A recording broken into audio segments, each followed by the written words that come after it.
So, I'm diving into a wild challenge today.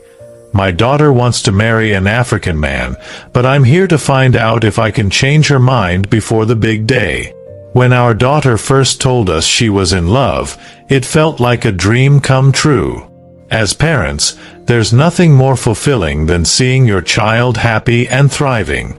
Emma, our bright and ambitious daughter, had always been focused on her goals, so hearing her talk about someone special with such enthusiasm was a new and exciting chapter in her life. She told us about Mark, the man she had been dating for several months. She described him as kind, intelligent, hardworking, and someone who treated her with the utmost respect.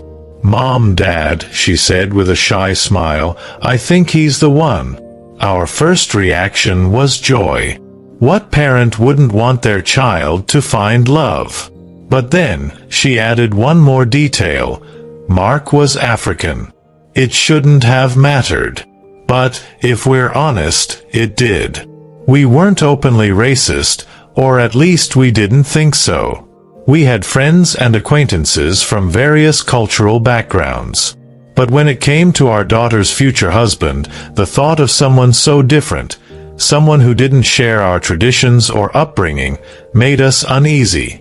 We told ourselves it wasn't about race. It's just cultural differences, we rationalized. How will they navigate marriage when their families are so different? What about traditions? Holidays? Children? But looking back, those were just excuses. Our real fear was change. The fear of the unknown, the fear of being judged by others, and the fear of losing control over a part of our daughter's life. The introduction. When Emma brought Mark over for dinner, we were determined to be polite. First impressions matter, after all. Mark arrived with flowers for me and a firm handshake for my husband. He looked us in the eye, answered our questions respectfully, and laughed at our jokes. By all accounts, he was everything a parent could hope for. But instead of seeing his kindness, I noticed his accent. Instead of appreciating his thoughtful responses, I focused on how different his upbringing must have been. After dinner, when Emma and Mark left, we sat down to discuss. "What do you think?" I asked my husband. "He seems nice," he said, hesitating. "But I don't know. Do you think she's rushing into this? They're from such different worlds." I nodded, relieved he felt the same way. "We should talk to her. She needs to think this through." The intervention. The next weekend, we sat Emma down for a serious conversation. "Sweetheart," I began, "we've been thinking about your relationship with Mark. We just want to make sure you've considered everything." Emma looked puzzled. "What do you mean?" "Well," my husband chimed in, "marriage isn't just about love.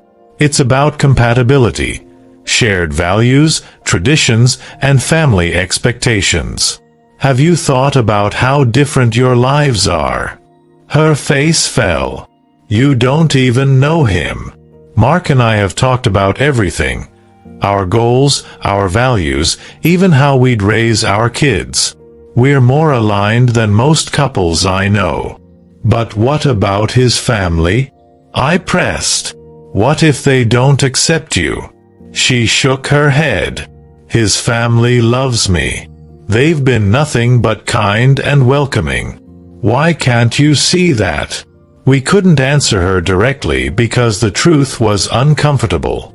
Our objections weren't really about Mark or his family. They were about our own prejudices and insecurities. But instead of admitting that, we doubled down. "Emma, we just want what's best for you," I said. "And sometimes, love isn't enough." Her voice trembled. "This isn't about what's best for me. This is about your fears." She stormed out, leaving us in silence. The breakup. Over the next few weeks, the tension in our home was unbearable. Emma tried to make us see reason, but we wouldn't budge. We convinced ourselves we were protecting her. Eventually, the pressure became too much. Emma tearfully ended her relationship with Mark, saying, "I can't keep fighting everyone I love." At first, we felt relief. We believed we had done the right thing. But that relief didn't last long. Emma changed after the breakup. She became quiet and withdrawn. The lively conversations we once had over dinner were replaced with silence. She spent more time in her room and less time with us. One day, she left us a note, "You'll never understand what you've taken from me." Reading those words felt like a punch to the gut. For the first time, we began to question ourselves. Reflection. What were we so afraid of? Was it Mark's cultural background? Was it the opinions of our extended family or friends? Or was it simply the discomfort of stepping outside our comfort zone? We started to notice the hypocrisy in our thinking. We had always taught Emma to be open-minded and accepting of others, yet we had failed to practice what we preached. We began to research and educate ourselves. We read about interracial marriages and the challenges they face, but also the strengths they develop through communication and compromise. We learned about African cultures and traditions, realizing how much beauty and richness they held. The more we learned, the more ashamed we felt. The apology. After months of strained relationships, we decided it was time to make things right. We sat Emma down and poured our hearts out. "Emma," I began, tears in my eyes, "we were wrong. We let our fears and biases get in the way of your happiness. We're so sorry." My husband nodded. "We thought we were protecting you, but we see now that we hurt you instead. Can you ever forgive us?" Emma looked at us, her own eyes welling with tears. "I forgive you," she said softly. "But it's too late.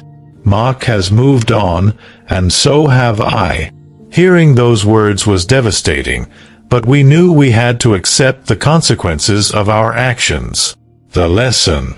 Although we couldn't undo the past, we resolved to do better in the future.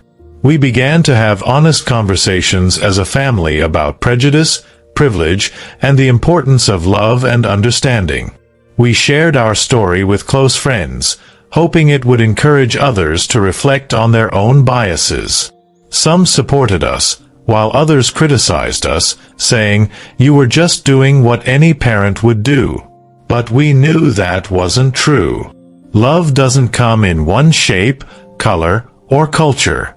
Our job as parents isn't to dictate who our children love, but to support them as they build lives that make them happy. A message to others.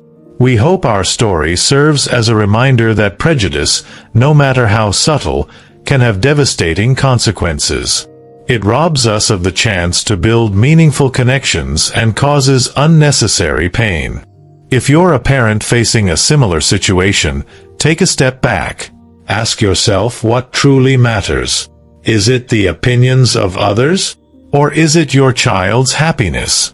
And if you're someone in a relationship facing opposition, know that love is worth fighting for. But also know that forgiveness and understanding can heal even the deepest wounds. Closing. Thank you so much for watching our story. Have you ever faced a similar situation, or do you have your own experience with love and family challenges? We'd love to hear from you. Share your story in the comments below. If you enjoyed this video and want to hear more personal and heartfelt stories, make sure to check out our other videos on the channel. Don't forget to like, subscribe, and hit the notification bell so you never miss an update. Let's keep the conversation going, because every story matters. Remember, love conquers all.